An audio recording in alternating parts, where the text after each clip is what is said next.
«Эхо Москвы» в Уфе и общественная организация «Берзямлек» представляют рубрику «Говорим по-башкирски». Журавли. Торналар.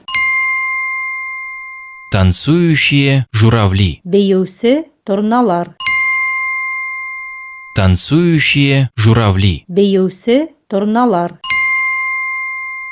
Ради Хабиров назвал фонтан «Танцующие журавли» памятником человеческому разгильдяйству. Ради Хабиров Бейусе торналар һәйкәлен кешелектең эшһезлеккә куйган һәйкәле дип атаны.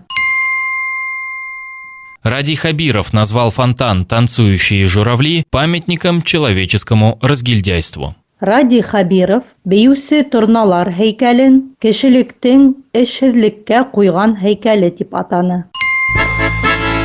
«Эхо Москвы» в Уфе и общественная организация «Берзямлек» представляют рубрику «Говорим по-башкирски».